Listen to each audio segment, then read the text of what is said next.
بدر یہ 17 رمضان المبارک بروز جمعہ اسلامی تاریخ کا سب سے عظیم، سب سے اہم اور سب سے بڑا واقعہ پیش آیا۔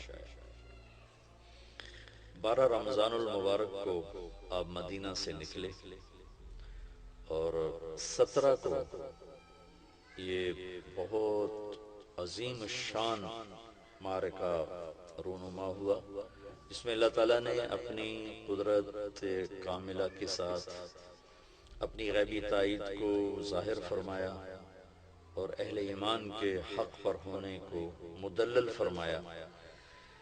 اور قریش مکہ جو کہتے تھے کدھر ہے تمہارا اللہ اور کہاں ہے اس کی غیبی مددیں، دکھاؤ دکھاؤ، تو اللہ نے بدر میں اس طرح نظام بنایا کہ یہ بتایا ہی نہیں کہ ابو جہل 1000 کا لشکر لے کر آ رہا ہے۔ ابو سفیان کا 40 آدمیوں کا قافلہ تھا، اس کو پکڑنے اور ان کا مال ضبط کرنے کے لیے یہ حضرات نکلے 313۔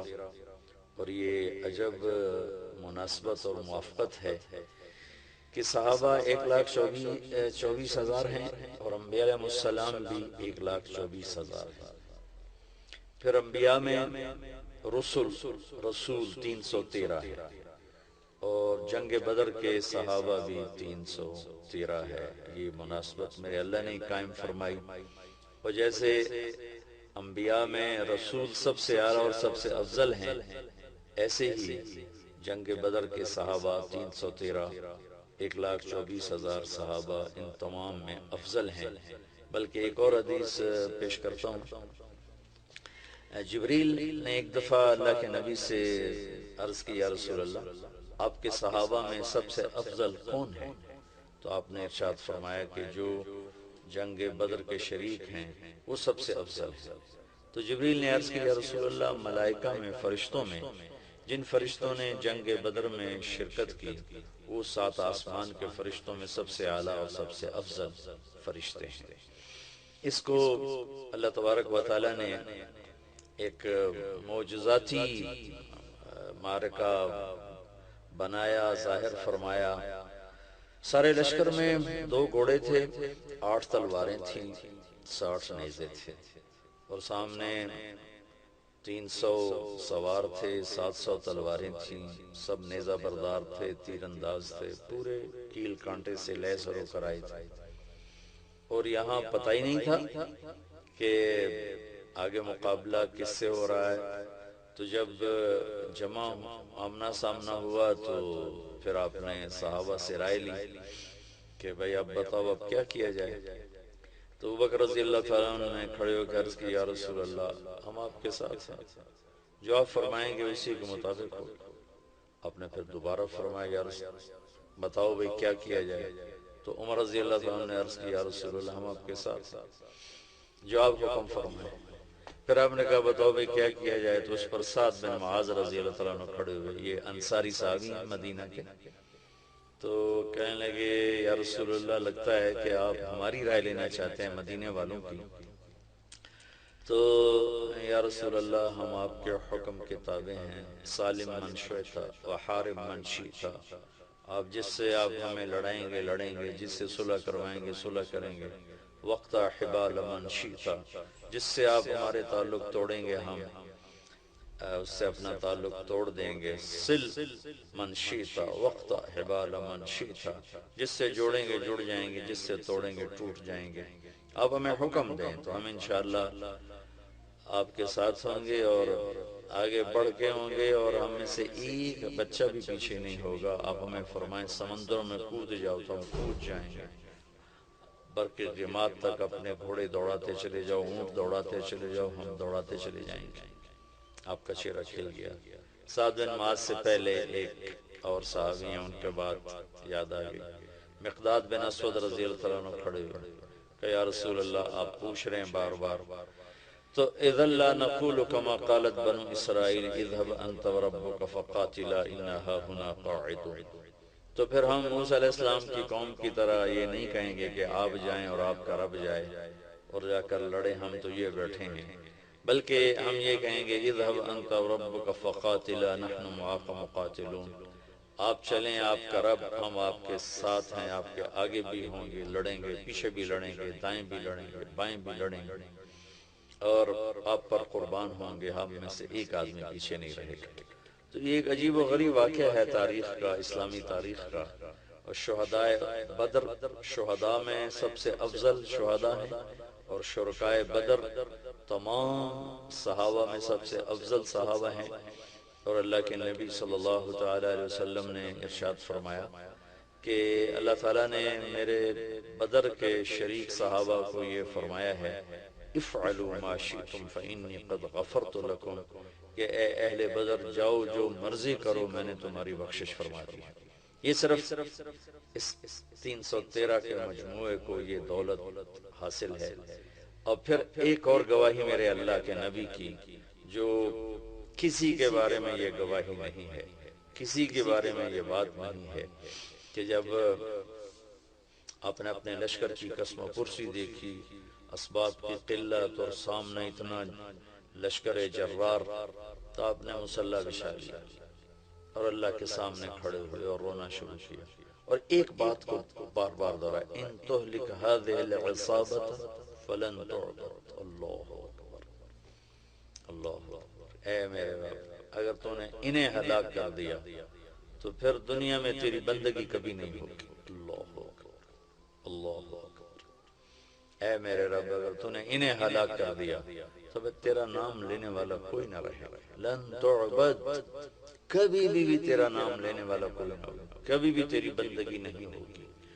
اتنی بڑی گواہی آدم کی نسل میں آج تک نبیوں کے بعد کسی کے لیے نہیں دی گئی، جتنی بڑی گواہی میرے اللہ نے کہ نبی نے ان صحابہ کے بارے میں دی کہ لن تعبد، پھر میرے مالک، پھر تیرا نام لینے والا کوئی نہ رہے گا۔ اللہ اکبر، اللہ اکبر۔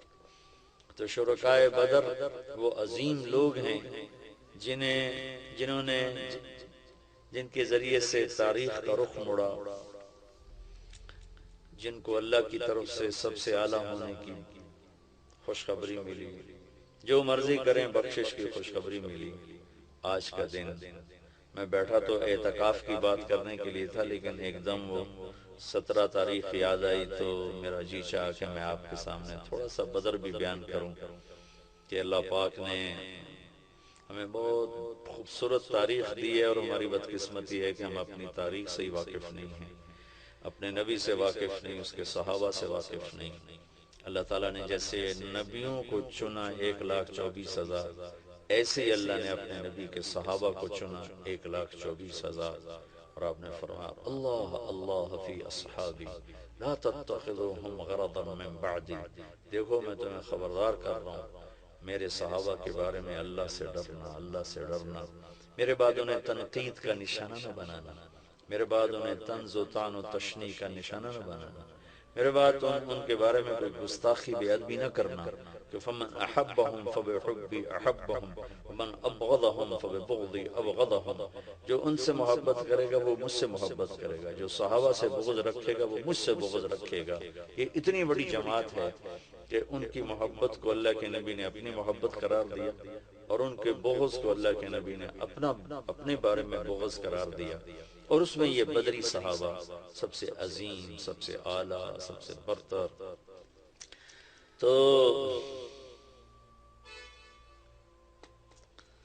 اللہ تعالیٰ نے اپنی قدرت کو دکھایا کہ 313 کے ذریعے سے 1000 کو شکست ہوئی، لشکر آمنے سامنے تھے، اور اللہ کے نبی جھونپڑی میں، اب جس کو عریش کا، آج کل وہاں ایک مسجد ہے، مسجد عریش، بہت بڑی مسجد ہے، وہاں ایک جھونپڑا تھا جس میں اللہ کے نبی قیام فرما تھے، اور ابوبکر صدیق ننگی تلوار لے کر پہرا دے رہے تھے، اور اللہ کے نبی روتے جا رہے تھے، روتے جا رہے تھے، روتے جا رہے تھے، ساری رات رو رو کے گزاری، یہاں تک کہ صدیق اکبر نے اگر آپ کو پکڑ لے کہ یا رسول اللہ بس کیجئے، اللہ کی مدد آ گئی، اللہ کی مدد آ گئی۔ تو میدان جنگ جب سجا ہے تو ایک ہوا کا بگولا اٹھا، تو علی رضی اللہ عنہ نے پوچھا یا رسول اللہ یہ ہوا کیسی ہے؟ کہ یہ جبریل 500 فرشتے لے کر اتر آیا ہے۔ پھر دوسرا بگولا اٹھا، تو انہوں نے پوچھا یا رسول اللہ یہ کیا ہے؟ تو آپ نے فرمایا یہ میکائیل 500 فرشتے لے کر اتر آئے۔ 1000 فرشتے اللہ تعالیٰ نے اتارے۔ اِذْ تَسْتَغِيثُونَ رَبَّكُمْ فَاسْتَجَابَ لَكُمْ أَنِّي مُمِدُّكُمْ بِأَلْفٍ مِّنَ الْمَلَائِكَةِ مُرْدِفِينَ، کہ جب تم تڑپ رہے تھے مجھے پکار رہے تھے تو میں نے لبیک کہا، قریش 1000 تھے، میں نے 1000 فرشتے بھیجے۔ وما جعله الله إلا بشرى ولتطمئن به قلوبكم وما النصر إلا من عند الله إن الله عزيز حكيم، کہ یہ فرشتے جو میں نے اتارے ہیں مدد تو تمہارے اللہ کی ہے، یہ تو ہمارے حوصلہ افزائی کے لیے، تمہارا دل جمانے کے لیے اتارے ہیں، باقی اصل مدد تو اللہ کی ہے، اللہ کی مدد سے ہی فتح ہوتی ہے۔ یہ ملائکہ سب سے افضل ترین ملائکہ ہے۔ اور پھر ایک اور یہاں ایک اہل بدر کی کرامت اور ان کی شرافت اور عزت ہے کہ پہلے بھی فرشتے اترے انبیاء کی مدد کے لیے، لیکن کبھی فرشتوں نے فزیکلی باقاعدہ تلوار نہیں اٹھائی، لڑائی نہیں لڑی، صرف آ کر روب پیدا کرنا اور خوف پیدا کرنا دشمن۔ لیکن یہ پہلی جنگ ہے جس میں فرشتے لڑنے کے لیے آ رہے ہیں، تلواریں اٹھا کے لا رہے ہیں۔ تو اللہ تعالیٰ ان کو، چونکہ ان کو لڑنے کا پتہ ہی نہیں تھا، تو اللہ تعالیٰ ان کو طریقہ بتا رہا ہے لڑائی لڑنے کا۔ فَضْرِبُوا فَوْقَ الْأَعْنَاقِ وَاضْرِبُوا مِنْهُمْ كُلَّ بَنَانٍ، کہ اللہ تعالیٰ ملائکہ سے فرشتوں سے کہہ رہا ہے کہ تمہاری تلوار کا وار ہونا چاہیے گردن پر، گردن سے خطا ہو تو انگلیاں کاٹ دو تاکہ ہاتھ بیکار ہو جائیں اور وہ آدمی بیکار ہو جائے۔ یا ان کو جنگ کا طریقہ بھی اللہ تعالیٰ سکھا رہے ہیں، سمجھا رہے ہیں اور بتا رہے ہیں۔ تو لشکر جب آمنے سامنے ہوئے تو عتبہ اور شیبہ اور ولید، عتبہ بن ربیعہ، شیبہ بن ربیعہ، ولید بن عتبہ، ولید اور عتبہ باپ بیٹا، شیبہ بھائی، 3 عرب سردار نکلے قریشی۔ تو اللہ کے نبی نے ان کے لیے روانہ فرمایا عبداللہ بن رواحہ، معاذ اور معوذ بن عفراء رضی اللہ تعالیٰ عنہ۔ تو بڑا اکڑا ہوا کفر تھا قریش کا۔ عتبہ کہنے لگا، جب یہ سامنے آئے تو عتبہ نے کہا کون ہو؟ کہا ہم مدینہ والے ہیں۔ تو عتبہ نے زور سے نعرہ لگایا کہ محمد اخرج الینا اکفاءنا، کہنے لگے تم شریف لوگ ہو، جاؤ، تمہاری ہماری کوئی لڑائی نہیں، ہمیں ہماری برادری سے لڑنے دو، ہماری قوم سے لڑنے دو۔ کہا محمد صلی اللہ علیہ وسلم اب ہماری قوم ہمارے مقابلے میں لاؤ۔ تو پھر آپ نے کہا حمزہ اٹھو اللہ رسول کے لیے، علی اٹھو اللہ رسول کے لیے، عبید اٹھو اللہ رسول کے لیے۔ عبید غیر معروف نام ہے، حمزہ اور علی مشہور ہیں۔ عبید آپ کے تایا حارث کے بیٹے ہیں، عبید بن حارث بن عبد المطلب۔ تو یہ تینوں آمنے سامنے ہوئے، تو چونکہ لوہے کی ٹوپیاں تھیں تو پھر عتبہ نے پوچھا کون ہو؟ آپ نے کہا میں ہوں حمزہ بن عبد المطلب۔ تم کون ہو؟ کہا عبید بن حارث۔ تم کون ہو؟ کہا علی بن ابی طالب۔ کہنے لگا ہاں اکفاء کرام، اب ٹھیک ہو، اب ہمارے مقابلے کی ٹکر ہو۔ تو عتبہ اور حمزہ رضی اللہ تعالیٰ عنہ، علی رضی اللہ تعالیٰ عنہ اور ولید اور عبید رضی اللہ تعالیٰ عنہ اور شیبہ، یہ 3 آپس میں آمنے سامنے۔ تو حمزہ رضی اللہ تعالیٰ عنہ تو پہلے وار میں عتبہ کا کام تمام کر دیا، علی رضی اللہ تعالیٰ عنہ نے 2-3 ٹکروں کے بعد ولید کا کام کر دیا، لیکن اس اثناء میں شیبہ نے عبید رضی اللہ عنہ کی ٹانگ کاٹ دی، وہ گر پڑے۔ تو ان دونوں حضرات نے آگے بڑھ کر اس کو قتل کیا، پھر ان کو اٹھا کر لائے۔ تو اللہ کے نبی کے پاؤں پکڑ لیے، چومنے لگے، یا رسول اللہ الست شہید، کیا میں شہید نہیں؟ ہم ان کا بلا وانا علی ذالک شہید، بے شک تو شہید ہے اور میں تیرا گواہ ہوں قیامت کے دن بھی یہاں۔ پھر کہنے لگے یا رسول اللہ اگر آج ابو طالب زندہ ہوتے تو وہ جان لیتے کہ ان کے شیر کا حق میں نے ادا کر دیا ہے۔ وَنُسْلِمُهُ حَتَّى نَصْرَ حَوْلَهُ وَنَذْهَلَ عَنْ أَبْنَائِنَا وَالْحَلَائِلِ، یہ ان کا قصیدہ ہے، قصیدہ لامیہ۔ فَلَمَّا رَأَيْتُ الْقَوْمَ لَا بُدَّ فِيهِمْ، یہاں سے وہ شروع ہوتا ہے، 90 اشعار کا یہ قصیدہ ہے۔ كذبتم وبيت الله نبسا محمدا ولما نطاعن حوله ونناضل ونسلمه حتى نسرى حوله ونذهل عن أبنائنا والحلائل. اسی کے اشعار ہیں وَأَبْيَضَ يُسْتَسْقَى الْغَمَامُ بِوَجْهِهِ ثِمَالُ الْيَتَامَى عِصْمَةٌ لِلْأَرَامِلِ يَلُوذُ بِهِ الْهُلَّاقُ مِنْ آلِ حَاشِمٍ فَهُمْ عِنْدَهُ مِنْ نِعْمَةٍ وَفَوَاضِلِ. یہ اسی اشعار میں نے چند اشعار آپ کو پڑھ کے سنایا تھا. تو وہ ایک شعر اس موقع کا تھا، اس موقع پہ فٹ آ رہا تھا، جو اس وقت شیب ابی طالب میں ابو طالب نے فرمایا تھا کہ اللہ کی قسم تم جھوٹ بولتے ہو کہ ہم محمد کو تمہارے حوالے کر دیں گے اور اسے اکیلا چھوڑ دیں گے. ہاں ہاں، ایک راستہ ہے اس تک پہنچنے کا. تم پہنچ سکتے ہو اس وقت جب ہم سب کی لاشیں اس کے چاروں طرف بکھری ہوئی ہوں گی اور ہمارے سر تن سے جدا ہوں گے اور ہمارے جسم بوٹی بوٹی ہوں گے. اس کے بعد پھر ہم بھی بے بس اور لاچار ہوں گے. اس کے بعد تم میرے بھتیجے تک پہنچ سکو تو پہنچ سکو، اس سے پہلے نہیں پہنچ سکتے. تو حضرت عبید نے عرض کی یا رسول اللہ آج اس شعر کا میں زیادہ حقدار ہوں. آپ نے کہا پیش. اور اس کے بعد عام حملہ شروع ہو گیا. اللہ نے ملائک فرشتوں کو اتارا تھا. تھوڑی دیر میں 70 ان کے قتل ہوئے، باقی بھاگے، 70 گرفتار ہوئے. تو عباس رضی اللہ تعالیٰ عنہ اتنے بڑے قد کے تھے کہ جب وہ گھوڑے پر بیٹھتے تھے تو پاؤں زمین پہ لگتے تھے، اتنا لمبا قد. ان کو ایک مدینے کے انصاری صحابی ابو الیسر رضی اللہ عنہ وہ گرفتار کر کے لائے کہ ہاتھ باندھے. اب ان کا چھوٹا سا قد تھا.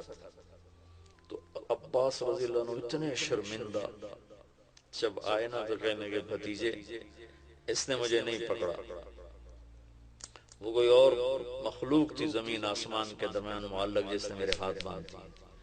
ابو الیسر کہنے لگے نہیں یا رسول اللہ یہ غلط کہہ رہا ہے، میں نے پکڑا ہے. تو ہم نے کہا اسکت فقد ایدک اللہ بملک کریم، چپ کر چپ کر، اللہ نے فرشتے کے ذریعے سے تیری مدد کی.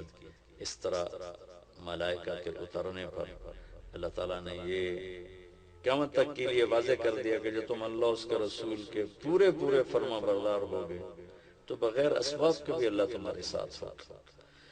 اب ایٹمی طاقت بن کے بھی دیکھ لیا ہے، ذلت اور رسوائی کے سوا کچھ بھی نہیں ملا کہ عمل، کردار، اخلاق، حیا، دیانت، امانت، صداقت، ہر شے کے جنازے اٹھ گئے. درندگی، آوارگی، فحاشی، بے حیائی، بددیانتی، ظلم و ستم، جھوٹ نے ڈیرے ڈال لیے. تو ایٹمی طاقت یہاں کیا کرے کہ عزت اور ذلت آسمان سے آتی ہے، ایٹم بنانے سے نہیں آتی. عزتوں کے فیصلے آسمان سے اترتے ہیں، ایٹم بنانے سے نہیں. ذلت کے فیصلے آسمان سے اترتے ہیں، لوڈ شیڈنگ سے نہیں. لوڈ شیڈنگ بہت چھوٹا سا مسئلہ ہے، سب سے بڑا مسئلہ کردار شیڈنگ ہے کہ پورا ملک اخلاقی پستی میں دفن ہو گیا ہے. سچ ڈھونڈنے نکلو نظر ہی کوئی نہیں آتا، کوئی سچ بولنے والا ملتا ہی کوئی نہیں. حیا روٹ گیا، پاک دامنی گم ہو گئی، عدل و صدق و امانت و دیانت کتابوں کے الفاظ رہ گئے. جس دیس میں انصاف بکتا ہو، قاضی بکتا ہو، وکیل بکتا ہو، اس دیس میں کہاں سے خیر آئے. جہاں مریض کو doctor as a customer deal کرتا ہو، کسٹمر آ گیا. خیر میں دکھ درد میں کہیں اور چلا گیا. میں تو آپ کو بدر سنا رہا تھا. عبید رضی اللہ تعالیٰ عنہ کا 3 دن کے بعد انتقال ہوا، پھر ان کو آگے جا کر ایک جگہ دفن کیا گیا. سن 2000 میں ایک عرب دوست کو لے کر وہ اس صحرا میں پہنچا تھا جہاں عبید رضی اللہ تعالیٰ عنہ کی قبر تھی. اور وہ بدو تھا تو وہ جانتا بھی تھا، ویسے تو وہاں کچھ پتہ نہیں لگ رہا تھا، لیکن وہ مجھے قبر تک لے گیا کہ یہ حضرت عبید رضی اللہ تعالیٰ عنہ کی قبر ہے. ایک دفعہ آپ کا اس وادی سے کسی اور وقت میں گزر ہوا تو خوشبو اٹھی، مہک گئی وادی. تو صحابہ نے عرض کی یا رسول اللہ یہ کیسی خوشبو ہے؟ تو آپ نے فرمایا تمہیں خبر نہیں؟ یہاں عبید کی قبر ہے، یہ وہاں سے خوشبو آ رہی ہے. تو یہ تھوڑا سا میں نے آپ کو بدر کا بتایا، نقشہ بھی، خلاصہ بھی، واقعہ بھی۔ بدر آج کے دن ہوا تھا 17 رمضان المبارک، دن جمعہ کا تھا۔ آج بدھ ہے، آج بدھ ہے۔ اپنی تاریخ ضرور پڑھیں، اپنے نبی کی سیرت ضرور پڑھیں، صحابہ کی زندگی ضرور پڑھیں، آپ کے سامنے دین کی خوبصورت شکل آئے گی۔ چونکہ آج فرقہ واریت نے اور تعصب نے اندھا کر دیا ہے۔ آپ صرف قرآن کا ترجمہ پڑھ لیں، اللہ کے نبی کی سیرت